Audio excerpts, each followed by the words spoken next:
Hello and welcome to another episode of Something Rotten. We have finished Max Payne 1.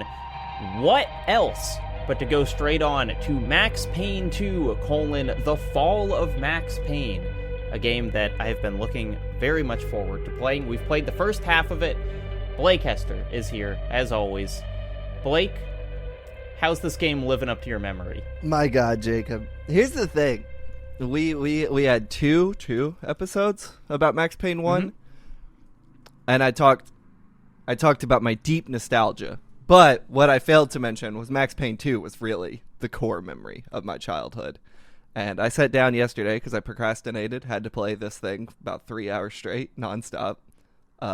Lives up. We're good. Here we are. We're in New York, baby. They did it again 20 years ago. Thank God. I would have been, it's like, I am more emotionally invested in your journey with this game than I am with my own. You know, it's like, if I don't like it, it's fine. If you don't like it, it's destroying your childhood. Yeah. Well, I haven't fully committed to nostalgia because I have not installed mods yet, but TBD. If we go down yeah, we'll see about that. Also here to discuss the game with us is someone who Blake and I have brought up on the podcast, I think, several times. A video essayist. Well, we'll ask what you consider yourself as. Timmm with 3 M's from YouTube is here. Hello, welcome. Hi, thank you so much for having me on. It's a tough question because I don't know what I consider myself either. But I think yeah. To give you a little praise right off the bat, I consider you underrated as always kind of a moving target, you know, where it's like compared to other channels, you know, your videos are still fine, but like the quality of kind of production that you make, not just essay but whole kind of filmmaking style, is really quite remarkable. And I you know, I encourage people, if they have not seen your channel, to just go, you know, pick anything that they're interested in. But like, when I was kind of reviewing your channel, getting ready for this, you have a bit on your Ace Combat video, which is a whole kind of like hour and a half retrospective on the series, that I like rewound and called my partner in to be like, look at this transition where you're like standing in front of a plane and then the plane kind of like wireframes and becomes like a 3D model and transitions into something. And I was just like, I have no idea how to do that. Yeah, I mean, thank you so much. That's the sort of stuff that I like do this for, is just to be a little wacky and a little out there with the visual stuff. I'm a visual design kind of guy, so I like to talk about video games because I play video games, and I try to be a little over the top with both my writing and sort of how I present it, because I think it's kind of fun.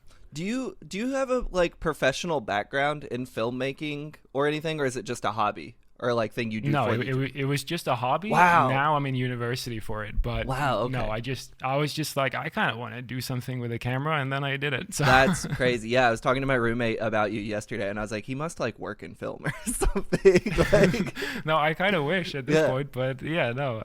That's awesome. Thank you so much. So tell us about your history with Max Payne. You just released a video largely on Alan Wake, but kind of like includes a lot of thoughts on Remedy as a studio. And so of course that kind of has to start with Max Payne. When did you first encounter the series? Yeah, I played Max Payne 1 on the PS2 like when I was little, but didn't remember much of it. It was just one of those games that I had. And then we didn't have a PC or anything really, so I got into Alan Wake on the 360, and then when I loved that, it might be, you know, the most important game for me personally, I just went back and I realized that like this whole Remedy thing, you can't single out a single game, in my opinion. Like it's all really just one big thing in terms of concepts and stuff. Yeah,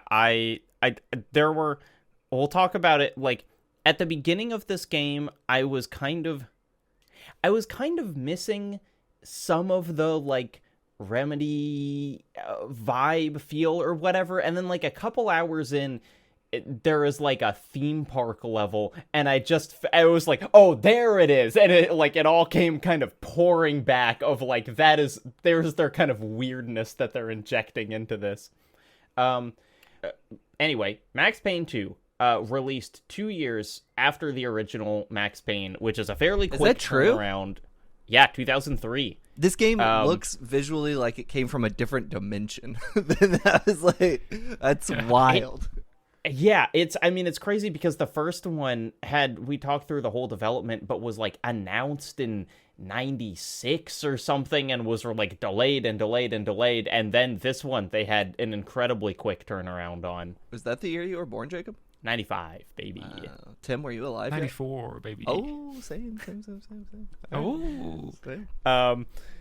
But the change in style is like the first thing that I want to talk about here, because I thought immediately this must be running on a different engine, because it just like the like feeling of the game is different. It almost feels like it's like the characters feel like they're constructed differently than in the first game. It's like the rigs themselves are different, but apparently it is, in fact, the same engine as the first game. But Max Payne notably does not have Sam Lake's face anymore. He has a full kind of 3D modeled face that's after some other actor. And Blake, tell me if I'm crazy here. When I was thinking about the style of this game, I actually kept thinking this feels like Manhunt. Like, I guess in a way, the characters animating, maybe the UI as well. I just kept getting like Manhunt vibes from it. Okay, so I don't know that I thought specifically about Manhunt, but there's a few interesting things that came up in my mind. One is the humor in this game feels very Rockstar. Not as like it never goes as far as a Rockstar game would, but it's like kind of towing that line. This game was published by Rockstar. Rockstar owns the Max Payne property. So I don't know if that's a coincidence or if that influence really did. I took several notes that basically were the same thing. I think specifically, and it's like, I'm really enjoying this. There are some things that I like less, sure. And a lot of it is like pretty coarse humor that feels more kind of, feels a little more Manhunt-y and feels a little more Rockstar-y than Max Payne 1. Yeah, there's like a homeless guy throwing up that just kind of goes on way too long. There's really just some not great stuff about sex workers in this game that's like pretty interesting. However, getting back to your original point, I do feel like the Funhouse level is the most Manhunt thing in this game so far. Like, that does feel like something that would have been in Manhunt 2, where you would have been shoving bottles through people's eyeballs. Tim, have you ever played the Manhunt games? No, I've missed out on them. I know what they are, but I've never Manhunt 1 worth playing. Manhunt 2. Yeah, we generally recommend Manhunt 1, and Manhunt 2 is one of the worst games ever made. I gotta play both now. Oh man, it's rough. Oh. I agree, and it's a weird. I have been grappling a little bit with. I think there is some level that the increased fidelity has actually taken a little bit of the character away from the game for me, where I've actually I might have been enjoying the like emptiness of Max Payne 1 a little more, because like looking out into that New York night and having it be so just kind of nothing, and like, you know, the like blurry backdrops and whatever, it felt, I don't know, it's not quite a generational divide because they were both on the PS2 and whatever, but like it is kind of striking how different the tone feels just based on that like visual style difference. Visually, I get, and this is so many fucking, this is multiple decades at this point of nostalgia speaking, but like visually, I feel about this game the same way like when we say Silent Hill 3 is the greatest looking game ever made. I look at the Max Payne 2 character models and I'm like, I don't need anything better than this. Like, they do the, like, when they fucking zoom in on Mike the Cowboy, a character that died for me 3 minutes later, I'm like, that's the coolest shit ever. Like, that looks great. Why did we ever increase visual fidelity? Narratively, so far, like, even when the game is, like, trying to do more interesting stuff with Max, I feel like it's not as deep in his head as Max Payne 1, but I think the story is paced so much better, which is, like, an interesting kind of juxtaposition in my brain, where it's like, I don't think the story is better, but I think the delivery method is, like, you can tell this is after Sam Lake went to screenwriting class. Like, Yeah. he famously went and took a screenwriting class.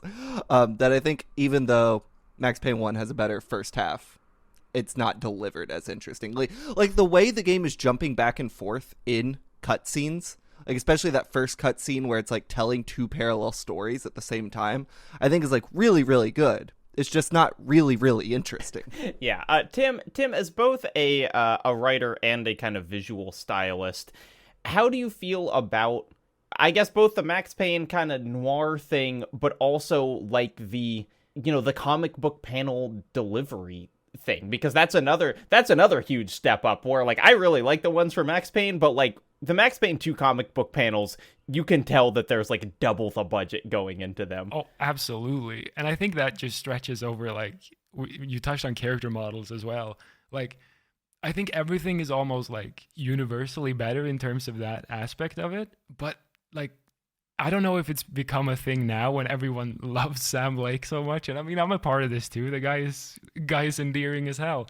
But, like, I miss the Max Payne 1 stuff, because it's like, it's not bad. Obviously, it's great. But as you said, it's just less interesting than sort of the weirdness of Max Payne 1. Yeah, I think this is weirdly a game where we talked a lot about how, like, the first Payne was not softening him almost at all. Like, it made him a pretty...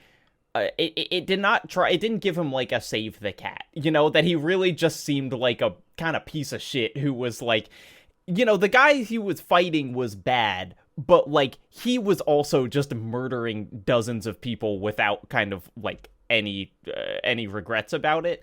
And in this, I think they're giving him more of a fully fledged character, maybe, or at least, like, having more stuff happen in the plot. But yeah, that weirdness of the fucking Sam Lake-faced Max Payne 1, who was kind of a blank slate character, and, like, McCaffrey's delivery was so good, but, like, none of those lines actually gave you a sense of, like, who he was as a person. It was all just kind of, like, noir one-liners, and it's weird. It almost feels like, well, of course you couldn't do that a second time, because, like, how could you flesh out that character who was kind of barely a character and was just this like, vibe that the game used? Yeah.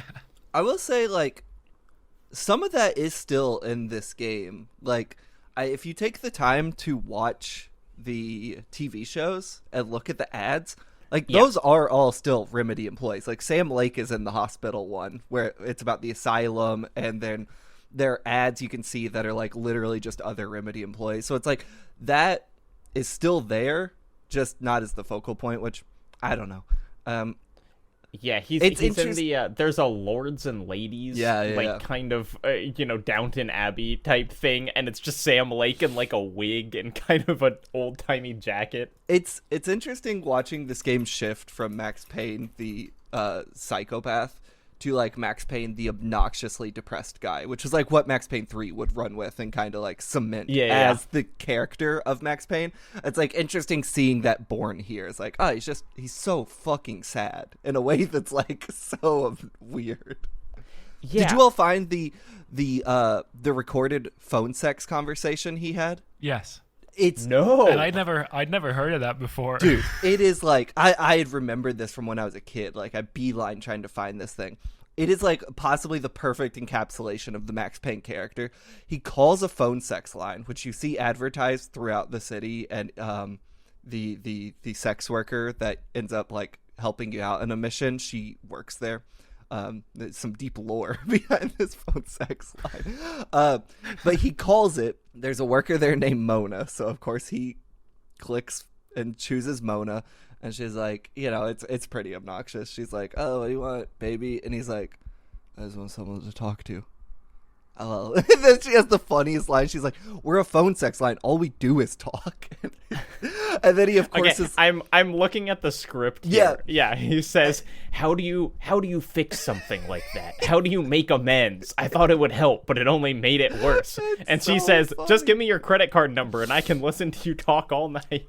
And then he's like, killing them didn't make it better, and she freaks out. And it's like, I think it is the like perfect distillation of who is Max Payne. He's this fucking guy, and like seeing it begin here is wild. Yeah, for me, I think like because I replayed 1 and 2 back to back for this, and like that I think was kind of the moment where I was like, oh, Max is like not just like a maniac. He's like an actual human as well. And like Max Payne 3 would really try to unpack that and do something interesting with it. Like I don't think this game does much interesting with Max's depression. It's just like, hey, what if a funhouse kind of anyway. But well, I will say the part that I incredibly kind of on some level corny writing, but also I really appreciated was the things that I want by Max Payne. That kind of monologue, which felt like it's like, I don't know if that section is kind of has a cultural legacy, but so far from what we've played, that would be like the thing that I remembered from the game, the kind of lines of dialogue where he says like the things that I want, a smoke, a good rest, and then he has sex with Mona and talks about like wanting that or whatever. But it's a very it is again, it's just like it is kind of making fun of the noir style, but it is also doing that noir style very effectively. Also, game with a somewhat classy sex scene in the early 2000s, few and far between. I don't think I don't think Mona is always treated with respect in this game, but the sex scene, I've seen worse in games published by Rockstar in the early 2000s. You know they were so excited when they got her out of a shower, and the camera is always like just to the side enough that you don't see her naked. Let's talk about how the gameplay has changed, because it's more than I thought. Like the biggest difference here is that when you slow down time, you can still run around really fast in a way that was not the case in Max Payne 1. And something that I actually didn't realize until I was like reading stuff about the game prior to recording this episode is that they actually adjusted it further. So the more people that you kill while in slow-mo, the slower mo the game goes, which it doesn't communicate to you. And so I was using it really sparingly, the way that I do in like Max Payne 3, where you just kind of slow it down, get a headshot, go back to normal mode. But that's it really makes it feel very different in a way that I have trouble describing. But like, it feels almost like it was made by a different team doing the same slow motion thing, but in fact it is just Remedy 2 years later. Well, it feels tweaked too. Like even the shoot dodge is so much better in that like Max Payne gets air, like in the in one he just fell down. Yeah. In this one, like he definitely has an arc to his jump. Also, if you slow down time, I believe your time meter fills up as you kill people, which is an interesting mechanic. I don't know that it felt completely different to me. It definitely felt refined in a way I appreciate. Like the game feels better. It also feels easier, which is kind of unfortunate, but I also play with God mode on for half of Max Payne 1, so I don't know what I'm Max Payne 1 is an incredibly unfair game, so I guess they could make it a little easier. Yeah. Let's see. Yeah, I guess how do you, Tim, how important is like the shooting in these games to you versus kind of like the tone of Max Payne? Like where are you drawing the most enjoyment from? Oh no, it's absolutely just the vibes. The shooting is I agree with you. Like the shooting I think was good in Max Payne 1, obviously it's a classic, but it's fantastic here. But I'm still like there's still so much else to draw from that I'm like I don't really care about like the main gameplay loop of shooting bad guys, but it is really enjoyable. I really like that like it's faster, like you said, but it's like they still allow you to, like, you don't do crazy rolls when you jump and leap and stuff. You're still just a guy laying on the floor for like half the game, which is awesome because that's Max Payne. Yeah, they did add the one, not crazy rolls, but crazy spins, because you do the, like, slow motion reload, where you, like, spin around and do Is your that thing. what that is? You're reloading? Yes. I think so. Oh, I could not figure that out. It is kind of confusing, because it just, like, starts happening, and you're like, is he doing a special move? It looks so fucking cool. I just didn't know why he was doing it. The thing we have to talk about, maybe we can dedicate the entirety of the rest of the season to this, is the fucking ragdoll in this game, which is so unbelievably good. The amount of times a body would just crumple against a wall in a way that like had me losing my mind was it rocks. And especially like there's plenty of unfair deaths in this game where you die and then you realize like, oh, if I just throw a grenade at this spawn point, I can get past this moment. But the ragdoll, like they have positioned so many parts of this game to let you play with the physics engine in such fascinating ways, and watching bodies crumple against every conceivable surface around you is some of the funniest shit I've ever played. It almost reminded me of, you know, when you're talking about like movie visual effects, and it's like, hey, you know, technically we can do way more with CGI now than we could in like 1999, but because it was so kind of novel and in some ways rudimentary in 99, they're actually being like way more specific and careful with how they're using it. And it's like, this game is clearly so in love with its own ragdolls that they are setting up entire rooms exclusively to show those off. Or there's the scene where the guy is standing on a window cleaner's platform, and he's complaining about it. He's like, why would anyone stand on a window cleaner's platform? And then you shoot him off, and he flies backward, and he falls off the building, and he, like, hits a bar of, like, a scaffold, and the scaffold also knocks off a bunch of paint cans that are on it. And it's so, like, you know, domino effect just set up to show all these things falling down. It's awesome. In the funhouse, did you all find the physics room?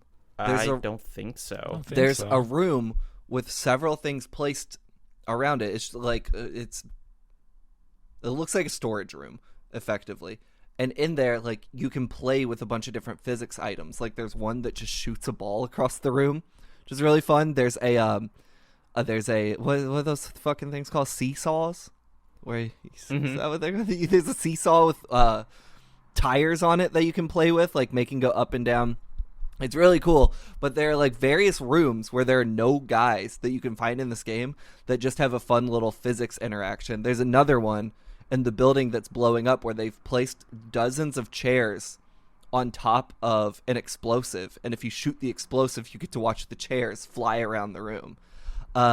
So there's like weird little playground things to this game, even beyond just like watch corpses crumple. It reminds me actually more than a little of Metal Gear Solid 2, which we covered earlier, and the same kind of like, you know, you'll shoot the ice bucket and the ice will come out and then the ice will melt. Or like in MGS2, there's a little toy of like Vulcan Raven that just shoots BBs, and the BBs have physics, and you can watch them just like bounce around the room. It feels to me even a little less specific or curated than that. Like, what it feels like is they had specific things when testing their physics engine that they just put into the game. Like, there's no reason that there should be a room dedicated to one bomb and 30 chairs. You know what I'm saying? Like, the Metal Gear Solid thing is like, oh, they like clearly thought about what to do with these. Max Payne is like, oh, they just are letting us see how they tested the game, and it's fun and funny to play with, which I love. Like, it has that kind of Remedy tongue-in-cheek. It reminds me of, I don't know if you've seen when they showed off Half-Life 2, Valve time, like the tech demos for just the physics stuff. It reminds me of that. Just like, let's see how things crumble down or whatever. And it's awesome to find ways that don't really make sense, but find ways to include them in your game. Because like every time I find one, I'm like, well, I'm going to be in here for 5 minutes playing with this. Here is the main thing that I want to talk about, which is how much Alan Wake, and specifically Alan Wake 2, it feels like it is in this game. In ways where it's like, when it started, I was not really, I don't know. It was the story was just a little boring. You know, it was kind of like I was impressed with the production value, but I wasn't as into it because it didn't feel quite as kind of indie as the first Max Payne. But when he starts talking about falling into holes, first of all, I kept thinking about spirals in that kind of Alan Wake 2 way. But then it's like we've been talking about it for a while, but you get to a funhouse, and the idea of the funhouse is there is a fictional cop show that the funhouse is built around, and the fictional protagonist of that show is like an analog for Max Payne's life, where the show is talking about things that happen to this fictional character, and we understand it to be like metaphors for the things that Max Payne has gone through. And just seeing that was one of those just kind of like, oh my god, they've been doing this for 20 years. You know, that like all of that feels so similar to the kind of like Scratch thing in Alan Wake 2, and also like the idea of Alex Casey and Alex Casey novels, and then him being like pulled out and put in the game. And obviously Alex Casey in Alan Wake is so clearly just Max Payne. But I was like thrilled at the kind of the ambition of this metaphor or whatever, in a way that just felt very Remedy. Brother, welcome to the cult. I really suggest like replaying Alan Wake 2 after this, because playing it as a Max Payne fan, now that I've played 1 and 2, like it makes Sam Lake's whole thing in that game make a lot more sense. Like they really commit to it in that. I guess, I don't really want to go through this by level, because the levels are just kind of, they're fine. I don't know. You start in a hospital, which is kind of interesting. But here's the thing that I didn't realize. The whole escaping a burning building thing, I guess that's just a Max Payne trope, because you do it in every game. Yep. You do it in 1, you do it in this, and then in 3, you do it multiple times. You revisit Ragnarok, which is pretty cool. That's right. No, there's something that happens in the second level I do want to specially call out. Yes. You can find an episode of Dick Justice, which is another Max Payne metaphor within Max Payne. And there's possibly the best line in a Remedy game, which also, it's like the opening line to this Dick Justice episode that says, "The rain was coming down like all the angels in heaven decided to take a piss at the same time," which is just like, I mean, it doesn't get better than that. Like, well, you don't need to read Shakespeare. You don't need to read Chaucer. You don't need to read any of them else. You just need to play Max Payne 2. Like, that's classic shit right there. Have you been taking the time to watch all the TV shows in this? I haven't kind of watched them to completion. I start and I see that they're going on, but then I've moved on. Really? Tim, yeah. Did you take the time to watch all these? And my Max Payne is like, he's like a 3-year-old. As soon as there's a TV on, he stops and he's just like, he's there. an There we go. iPad baby. There we go. That's why you're not getting what you want out of this game, Jacob. You're not taking the time to find the remedy in there. The TV shows will give you what you need. Please watch more of them in the back half of this game.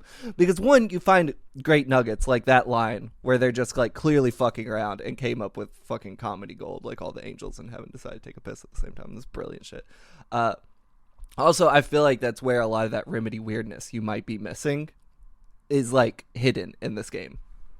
Mm-hmm. Yeah, I have no excuse. I should be watching the TV shows, and I just haven't. Let's talk about Mona, who is a major character in this game. At first, I kept writing in my notes, are they going to explain that she was shot in the head? Because the first couple times you see her, no. But then I loved what they started doing where Max says, like, weren't you shot in the head? And she says, maybe it's still in there, keeps me focused. And then there are like further lines about her basically like having her brain altered by being shot in the first game. But it's not answered, at least so far, like what actually happened there. Pretty cool. It's funny to pull Mona out of the first game, where I don't even understand why she was in the first game. She was such a non-character in that first game. That's weird to pull her out and be like, this is the one. This is our co-protagonist. I think a really interesting aspect of kind of like them getting more ambitious, not just with graphics, but with kind of like story structure and like game mechanics, is like in the first game, basically every level is just you're gonna run through an environment and kill people, and it's like, you're gonna do that in a church, you're gonna do it in a in a shipping yard, that's it. And this has a number of sequences, but notably one in an apartment building where Mona's on a headset and she's talking to you and she's kind of giving you instructions, and like in 2024, it feels kind of rudimentary because every single game has like people yelling at you over a headset now. But the kind of, you can tell they're really having fun with these scenes where she's like, go into your apartment. Okay, try that door. No, not that door. The one with the big painting next to it. And it's like, the game isn't giving you a big arrow pointing where to go, but she is just describing what to do to Max over it. And it is this kind of like, okay, I'm talking to another person, I'm following instructions. This does feel slightly more complex than run through an apartment building and shoot everyone. I think narratively, because previously, like prior up to that point, I've been running into doors that won't open all the time. Yep. So it, to me, like from a gameplay perspective, it felt like, oh, I'm actually not just a stumbling person who's alone here anymore. I've got someone who's helping me. So I think narratively, I think that ties into the gameplay pretty nicely there too. And Timmm, when you did your video, did you go back and play like all the Remedy games kind of in a row? I didn't play through all of Max Payne 2. Oh, okay. I played through like about to where we played to today, sure. about half-ish. They feel like a studio like where you can draw a straight line between their games, like understanding where all the like you can kind of see how you get to a game mechanically, like Quantum Break, by playing Max Payne 1, and especially if you play all of them, you kind of get it. But like, how did you feel playing all their games in a row, like seeing that progression? I think that's the coolest thing about a studio like Remedy. I think you see it. I think you have talked about it on the podcast about Rockstar before, where you see one element being brought into like another franchise. And I think Remedy are that, but maybe on an even more smaller focused level, where like for me, like Max Payne to Alan Wake, like they take the combat aspect of it and a bit of the mystery, but then they obviously twist it to this new psychological angle. And then from Alan Wake to American Nightmare, which I think is a crucial point in sort of the Remedy thing, they up the action again, and then they bring that forward to like Quantum Break, which is explosive to all hell, and then obviously forward from there. Yeah, I think for our bonus episode, I want to revisit Quantum Break because I remember really liking it, but it also feels like a weird inflection point between Max Payne's powers and Control and all the suite of powers in that game. Jacob, have you played Quantum Break? No, we've talked about this several times on this series so far, but no, I have not. Don't know. We record a lot of these fucking episodes. I can't remember everything. You should check it out. I think it would be worth checking out like a couple hours of for the bonus pod because it's a fascinating game in their history. And it's also, I mean, it's like technically Max Payne is this too, but it's like the non-canon Remedy now, where it's because it like they have like the guy from Quantum Break in Alan Wake 2, but he's not, he's like the same actor, and you can kind of understand that he's the same guy in the same way that Alex Casey is Max Payne, but they don't actually own the IP in the same way that they own Control. Okay, not to fucking be a nerd-ass dork about it, but that's weird because Alan Wake canonically exists in Quantum Break, but also isn't Quantum Break about like parallel universes? So, like, Quantum Break could just be... I don't know. It's been too long for me. I haven't been playing. No, I think you're about the same place that the rest of the community is at, which I think is kind of the beautiful part of it. Is like it's Sam Lake's wild ride and the writing team. I don't know how much is actually Sam writing. But. Remedy's like the only thing I've ever given a shit about a connected universe, and like I catch myself being such a fucking nerd about it that I'm like, I need to calm the hell down. No, it's go deeper. It's also so funny where I think Tim Breaker's the guy in Alan Wake 2, and every time you find him, he just has a whiteboard that looks like the, Beautiful Mind or Pepe Sylvia thing where he's trying to connect all the dots, and it's like, that's you. That's all of us playing the game. And there's also tons of those in Quantum Break, so our third eye is fucking opening right now. Let's see. Here is a really, obviously there are just so many kind of one-liners in these games always that I like. The classic opener, or very near the opening, is like all bad things in my life started with the death of a woman, which is, if you had to pick one line to describe Max Payne's life, it would probably be that. Isn't that line also mirrored in Max Payne 3?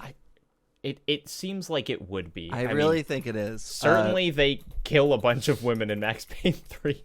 By God, do they. Yeah. There's also a line that I really liked was he was talking about Mona's sister getting killed. And he said, her twin sister was killed like schizophrenia in reverse, your other self falling silent. Which is like, what a weird line to just throw in there. But like, it makes you stop and kind of feel like, huh. And that's as best as I can hope for. I don't know if it made me stop and think. I'll be honest, that one's a little goofy. I liked it. It's a little goofy. They're all a little goofy. There's also one that says where he's just grumbling a funhouse is a linear sequence of scares. And I was like, is he just describing a video game? Is this like a meta thing? I really like the line a linear sequence of scares. I think the envelope it's in is not very good. However, did you notice the line, who's the, not Woden, Bravera. He has like a really weird line about kids who play too many video games who like will go shoot. You know what I'm talking about? Yeah. There's a whole like video games. Yeah. I mean, there's also, because the there's there's this whole police station section that we should talk about, because it's like, it's one of those kind of weirdly ambitious things. But yeah, there's an officer who said, did you hear that? Guns don't kill people, video games kill people. Jesus, welcome to New York City. But then there's that woman who's like reporting a crime and at the main desk of the police station. And this is one of those like, feels a little bit rock starry in that she's like the same character model as like the sex workers from the game and whatever. She had also been at the police lineup that you can find in the police station, which is a bit strange. It's like, how'd she get down there so quick? Yeah, but she does say, he's my ex, really, but now the sicko's threatening to kill me. That's a crime, right? He's been playing those video games an awful lot. Makes him a very good shooter. Holding that controller's like holding a gun, they say in the news. Which is like, that's 2003 was a big kind of like video games causing shootings era of the news, and so it's clearly them taking some shots. But like, yeah, I did think that line was fun. So there is a point when you are playing this game and you return to the police station and it's a full, like, 3 floors, a whole bunch of rooms, and they're just kind of like, they tell you, like, go down to holding. Oh, no, she's in the cells. Oh, no, she's in interrogation. But, like, this almost feels like the, like a version of those physics rooms, but with kind of characters, where it just feels like they're like, hey, just go mess around. Like, all of these guys are kind of having weird conversations, and you can listen in on them, and that's mostly what you're doing. I mean, I think Remedy has kept this in a lot of ways. Like, Alan Wake 2 especially has, like, areas reminiscent of this, but this is also just like a late 90s, early 2000s computer game type of thing, like immersive sims. You would just be able to like explore and understand the space without violence in really interesting ways. And a lot of times they would have like a bunch of interactables. Like the fun thing in Max Payne is running up and pressing E to see if like you can type on a keyboard or like whatever the hell. And so like it's always great to see them, especially like I love how big this is, but it's also like playing through it, I kind of had a weird melancholia, like being like, I forgot that this was like a common thing in these types of games, like playing something and be like, oh, now just hang out. You know, I remember Deus Ex, the original Deus Ex, I think had a bunch of these where you would just like kind of hang out and talk to people in your weird like police station. And I wish there was more, because I think it's really interesting and it goes a long way to like explaining Max's fucking entire police background. You know, like you can go find his desk. You can see who Bavera is or who Winterson is, who like I think is in the first game, but it's like nothing at all. Both of them are nothing in the first game. But I do miss shit like this. I wish there was more, and it felt like something that like was so common in computer games back 25 years ago. You know, it's interesting that you say that, because I actually think that there are a lot of those now, but they have different energies. Because if you think about kind of any like open world or even kind of linear things where you like go back to a home base between things, but I agree that they don't quite have the same energy. Actually, the closest similarity I can think of is Wanted Dead, that bizarre game that I got kind of obsessed with last year, has like a big police station that most of it is like completely useless, and you run around and can pick things up. I mean, arcane games are full of this, right? Like this is like part of the allure of immersive sims, is like you can stumble upon a room that to the main quest will mean absolutely nothing, but there's a whole like micro story in it. And in a way, this is like scratching a similar itch. Obviously, it tells you things you need to know and it propulses the story forward. But I think like I think it's a little different than just like open worlds, like how you can like rummage through a random person's house. Like I felt like I understood Max better by the like mundanity of this level, by just being like, oh, that's the guy who sits across from Max, like that's his name. You know what I'm saying? Like in the grand scheme of things, it doesn't totally matter, but like somehow it makes it a richer experience by like taking a moment to breathe halfway through the game. Tim, you have feelings about big, mostly pointless hub worlds and games. I love them so much, but I didn't even think about this here. But I think it's a great point. And I was thinking again about Half-Life 2, where there's like so many detailed little rooms that you are kind of just designed to rush through, but like you can just hang out if you want to, and there might be some little bit of story, but there might not be, and it's still kind of vibey. Jacob, didn't you make a video one time about empty Call of Duty maps? Was that you? Yeah. Oh, yes. Yeah. That was several years ago, but it was about kind of like, you know, when it's like you're playing a multiplayer map and you learn where all the enemy activity, or where the two teams run into each other, and so you go there and you kill people. But then there are just like these weird buildings off to the side that like no one really goes in because there aren't any objectives there, and like how weird those are. I actually used to a brief thing that I did while playing Call of Duty Modern Warfare 2 is people would be boosting in free-for-alls where they would just like find a little corner and like, you know, shoot each other in the head repeatedly to like level up. And I would just, because I spent so much time in those little corners, I would run around and find them and just like blow them up. And just as kind of a, you know, like they weren't hurting anyone by doing that, but it was fun for me to run around those little corners and find where people were hiding. Obviously, the police station is a little different. It is designed to be explored deeply, but like I really spent a lot of time in the hotel or in the hospital, just like looking around, which are like effectively things you're supposed to like blaze through and not really pay attention. There's like so many fun little details in there if you like actually take the time to explore. And it reminded me of that video.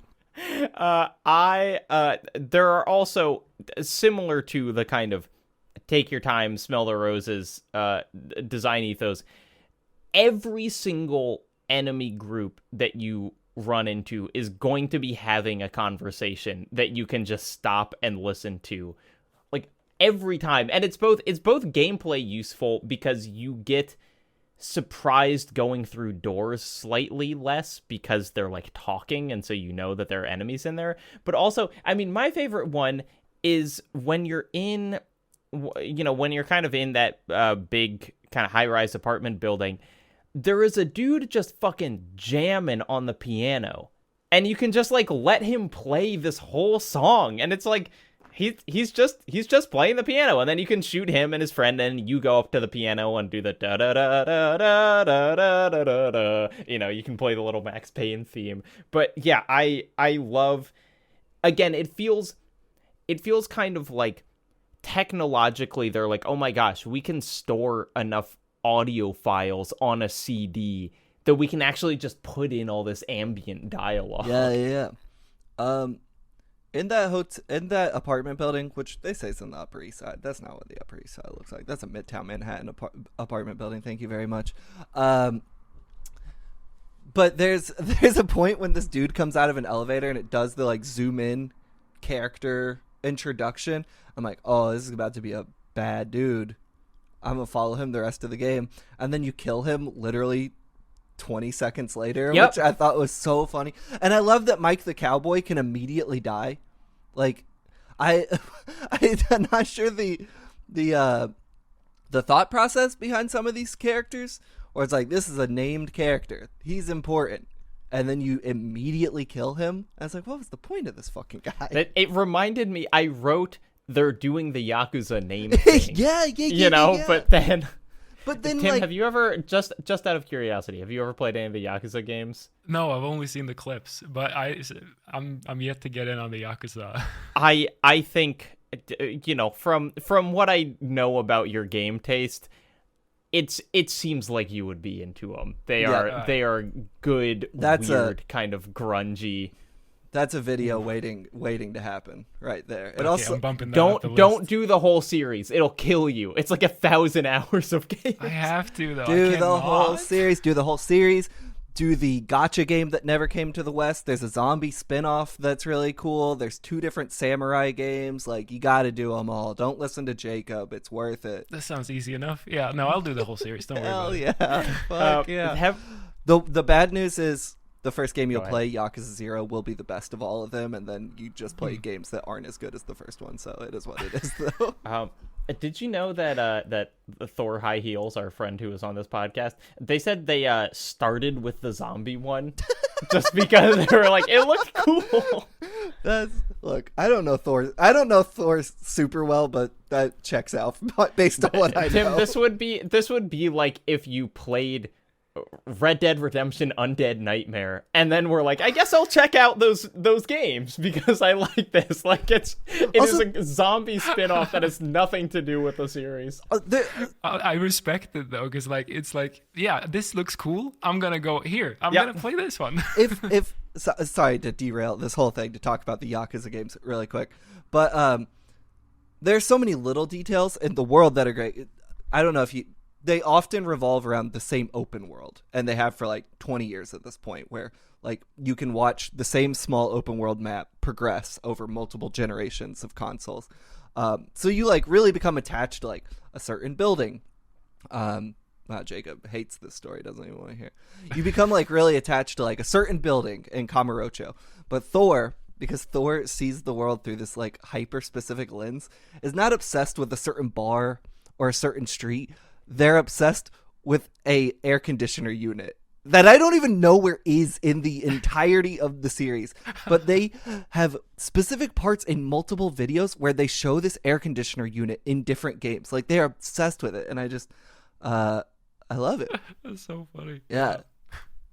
It is this kind of like the line between like, hey, we can make high quality 3D assets, but we cannot kind of generate enough unique clutter to fill the world in a way that like an Uncharted game is doing. And that's kind of where Max Payne 2 is as well, where it's like, you got to the segue. That was brought it back around. Brilliant. Where it's like, they are kind of like, oh, they're making it's like the streets and the buildings feel much more full than Max Payne 1, which was almost hilariously empty sometimes. I mean, we've talked about, like, I don't think there is, because you go into that hotel with a vibrating bed, but we've talked about in the past the kind of, like, the strange PS2 bedroom where it's like there is just like a single bed in it, and then there's like a dining room table that's way too big, or like I know, I get exactly what you mean. I wrote down a note here about one of those rooms in Max Payne 2 where there's a woman who gives you her shotgun in an apartment. Yep. And that woman has 4 wardrobes in every corner of the room, Yep. and then 2 sofas not facing each other, and then like just a chest of drawers. And it's like the most PS2 room I've seen in 20 years. There was one in Manhunt where we like discovered this, where it was like the bedroom and the rest of the apartment were across a hallway from each other that didn't, I don't remember, it was very bizarre. But I'm obsessed with them, and for a lot of New York apartments just don't make sense. Like, imagine what you think an apartment should look like, and apartments here are fucking designed by madmen. It feels like AJ and me viewed an apartment where, like, to get to the kitchen you had to walk through one of the bedrooms, I think. Whereas, like, what is sounds awesome. Yeah, it's like dude. It's an insane place. Famously, a lot of New York apartments used to have bathtubs in the living room because that's where the water pipe would run through the building. There's a great chapter in the Beastie Boys book about this.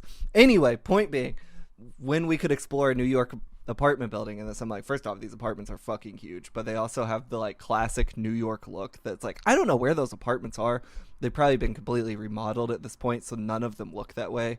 But when you watch like old New York movies, you see that style of apartment and like that fucking wood finishing and the ugly drywall that I just love.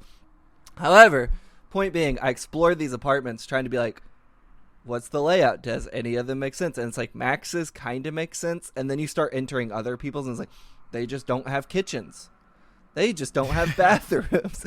They just have 3 living rooms and no bed. It's awesome.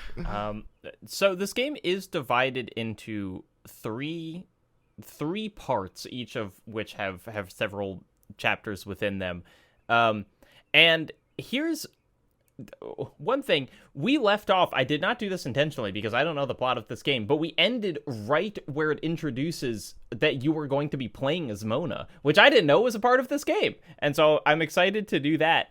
But also, I do think that it's interesting that it kind of has these prologues to each part. That's one of the police station, right? Yeah, but it doesn't have... There's been like one dream sequence where you go and you kind of find Mona in a morgue, but it has not, as of yet, kind of gone as cerebral as Max Payne 1. You haven't had to do any mazes where there's like a crying baby or you're following a blood trail or whatever. And I am curious if there's going to be, because I liked the dream sequence at the beginning where you know, it's like there's a body on a table and it's Mona and she's like, hey, but like, yeah, she's like, hey, hello. But I do think that like for how serious Max as a character is, I really love those surreal moments because they kind of break his reality and he's so firmly grounded in it. And so I'm hoping that in the back half of the game, there will be maybe more kind of I don't remember anything about the back sections. half of this game. I don't know if I've ever played the back half of this game, so I'm pretty excited to learn what the hell happens. Well, maybe that's a that can lead into this question, which I can't really ask either of y'all because you've played the game. The Fall of Max Payne is a great subtitle. I don't know what it means.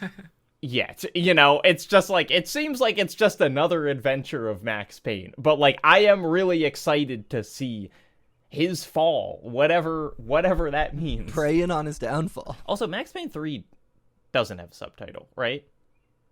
It's just Max Payne 3. So this is the only game in the series that has.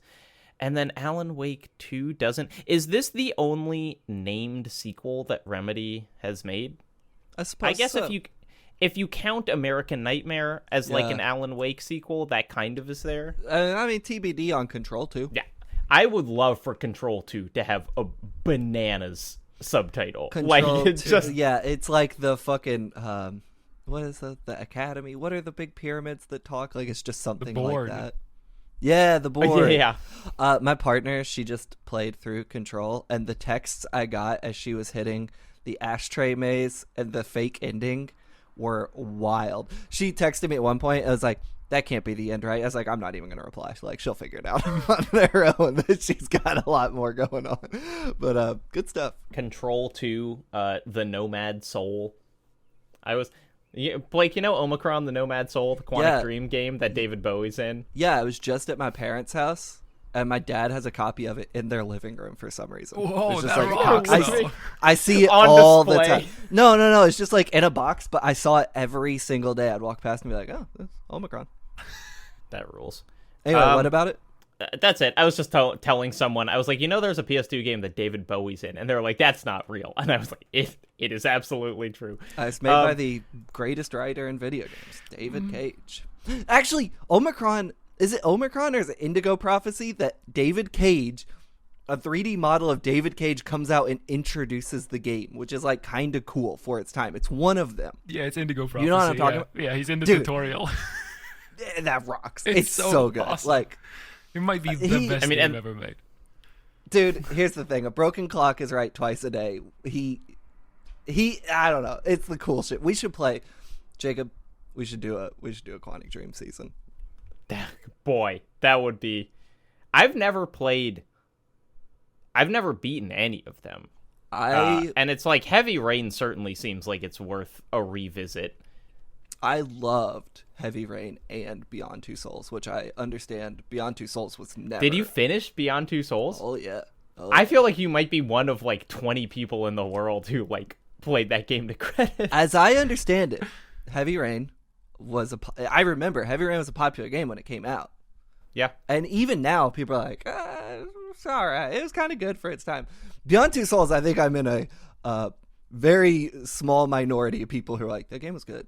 Because I think that game might have been dog shit. And I think I was just wrong at the time about that I gotta game. play it again, but you have to play Fahrenheit or Indigo Prophecy. Dude, Jacob? All right.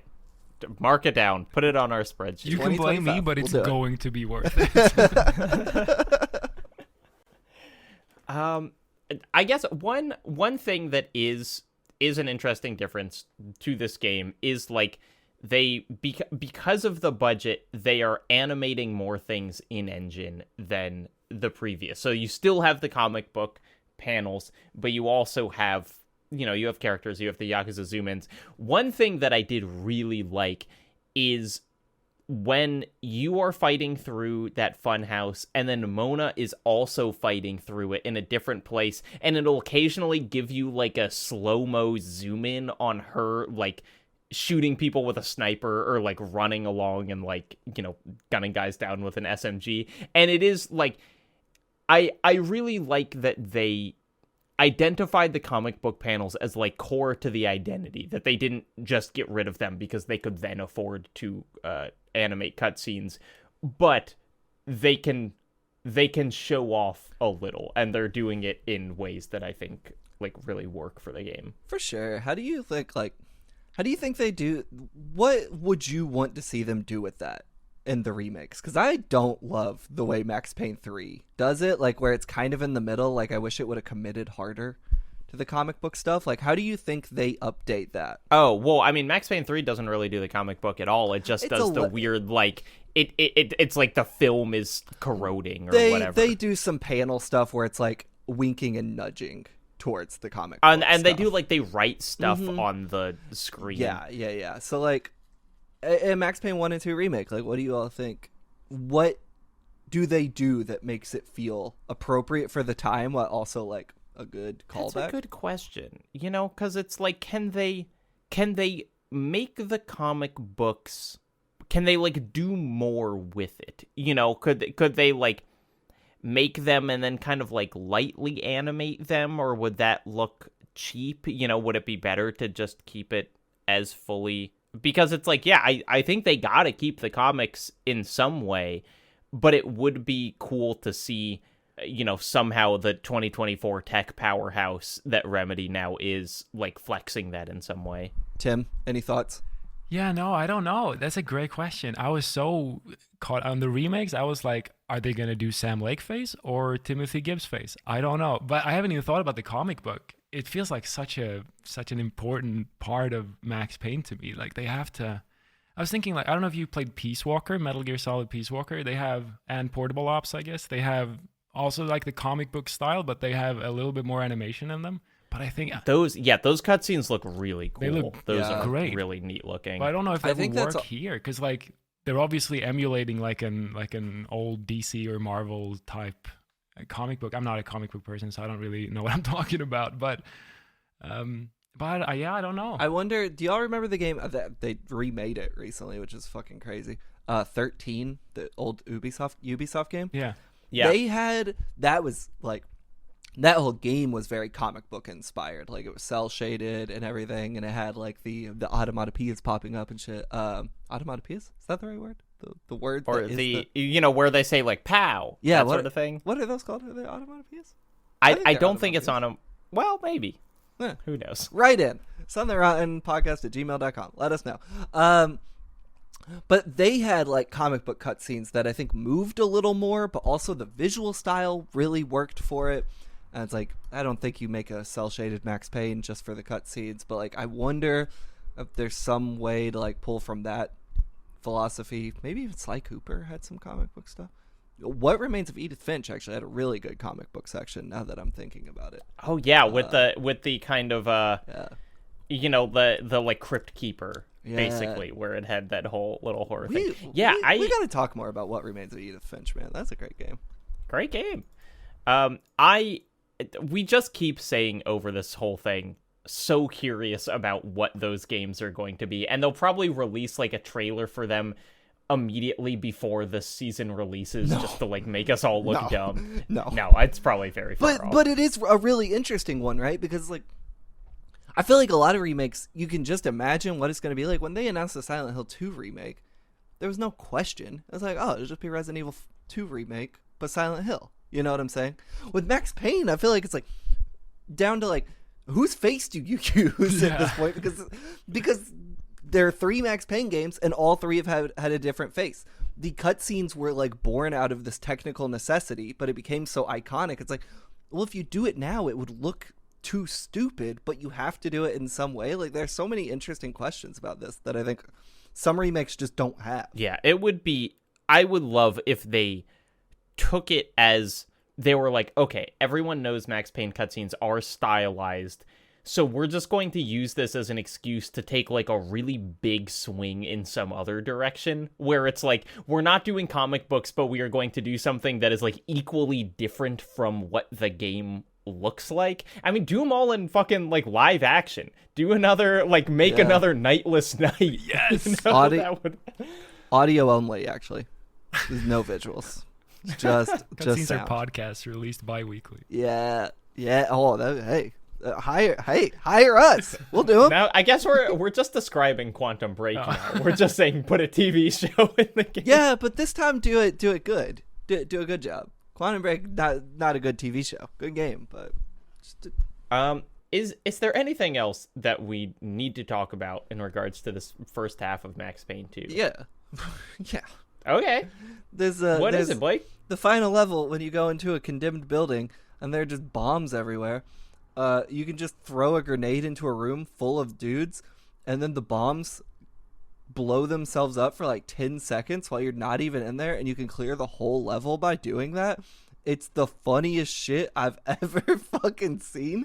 I would just walk into a room and be like, there are 10 dudes in here, fuck this. I'd walk out, throw a grenade before the door closed, and then just stand there while every bomb in the room blew up. And then I would just go about my day. It was brilliant shit.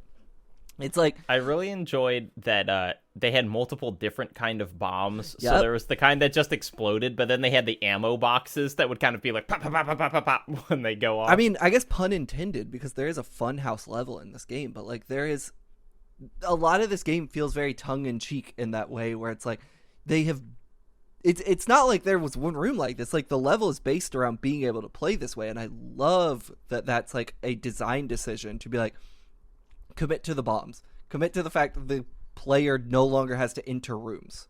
He can just like throw a grenade and deal with the entire level without taking a shot. Like, I love that about this game. I love that about Remedy games in general, but it doesn't feel like something like Alan Wake 2 is being as tongue-in-cheek with its like combat as like a Max Payne game was. Yeah. Here's an issue with this game. Max Payne takes so much goddamn fall damage.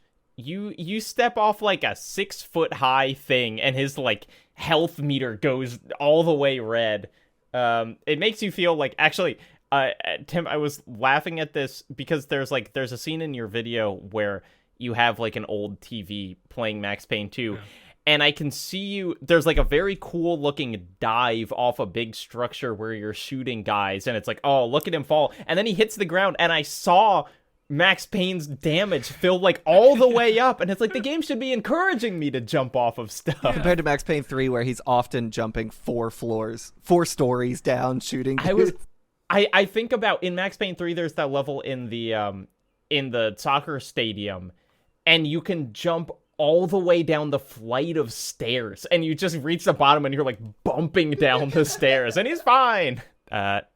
Look, that's it. That's all I got on Max Payne 2. I think it's really fun, but it's like there's not that much story-wise going on yet. Tim, any final thoughts? No, I don't think so. I guess here's a question.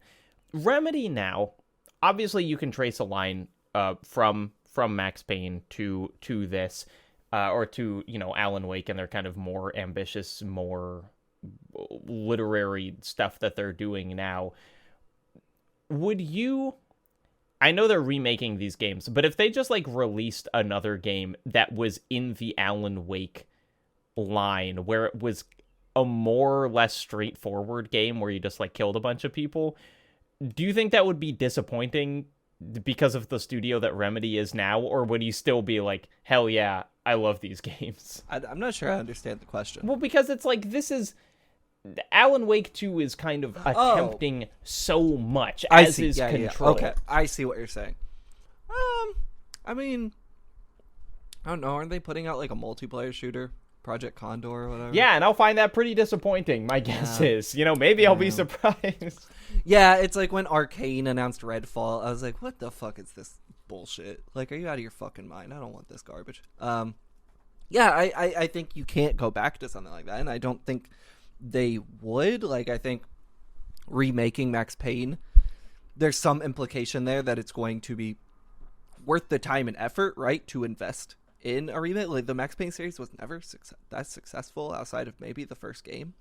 So it's like, what you have to take a swing, because otherwise you look stupid after Control and Alan Wake to just be like, here's our third-person shooter with slow-mo, I don't know what that is, but I think I would be disappointed for sure if they just put out like a standard S 3PS. Yeah, I think I'll probably be. I'm gonna be real though. I might be too deep into the Remedy hole where I'll just be like, "This is incredible." No matter what, like it's gonna be like a Bejeweled clone, and I'm like, "Holy, the implications here!" You guys, you don't understand the levels they're on. You can see just Alan really in Bejeweled. He's trapped. But yeah, no, I mean, Control and Alan Wake 2, and maybe more Control for me, is like so big and like ambitious, especially on like a narrative thing where I feel like they have to do something else. But I think they planted enough seeds in Alan Wake 2 where they could like just continue that for a bit and they'd be fine. But if they just went back to, as you said, just shooting a bunch of guys in a line, I think it's hard to not be disappointed. Just on some level. I mean, actually, something that you brought up in your video, and I also kind of read about, but we haven't talked about yet, is like, it seemed like after Max Payne 2, Remedy and Sam Lake specifically were like, all right, we did it, we need to do something else now. Like they kind of made the call. They were like, we're not going to become the Max Payne studio, which they probably could have done, and I think it speaks to their kind of creative ambitions to be like, we're not trapping ourselves with this like detective who shoots people. That's not just going to be what our studio becomes known for. I remember playing Alan Wake 2, and I think we talked about this, or maybe I tweeted it. I don't know. It doesn't matter. Just being like, oh, this is what AAA games could or should be, right? Like, especially playing Spider-Man 2 immediately before, and it just being like this weird, edgeless fucking product. Like, I don't... All games are art, question mark, because that just feels like a product to me. But like then you play Alan Wake 2 and you're like, oh my god, this is what money into game production could be. It could be interesting, it could be rough, it could be fascinating. And it's like playing Max Payne 2 and honestly just doing Something Rotten, because we play so many fucking games from this era, which is maybe speaking to the point I'm about to drop. It's like I get like a gamer depression. I mean, like, oh yeah, this and Silent Hill 2 and 3 and Metal Gear Solid and Killer 7 and all the game and Eco and Shadow of the Colossus and et cetera, et cetera, et cetera, et cetera. It's like all they... Tony Hawk's Pro Skater. Tony Hawk's Pro Underground, which had the story. It was really interesting. It was fascinating for a sports game to have a story. Yes. We all get it. It's the greatest game of all time. We all love it. Jacob tried to fucking make fun of me, but he wasn't ready for the 1-2.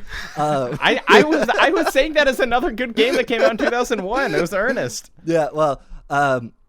It's really fascinating to be like, one, games were cheaper to make, but like, it's depressing that I don't want. It's depressing this isn't in big budget games anymore. Like, obviously, you can go play indie games. Indica is that what it's called? Indica. Yeah, I've seen that. Just came out. Like, that game looks so cool. Like, I'm not gonna pretend there are not interesting, ambitious narrative projects coming out. I just can't shake the fact I can't walk into a GameStop anymore and it be like feel interesting, be like, what the fuck are these games? It's like, oh, here's Suicide Squad, here's FIFA, here's the BioShock for $3, cool.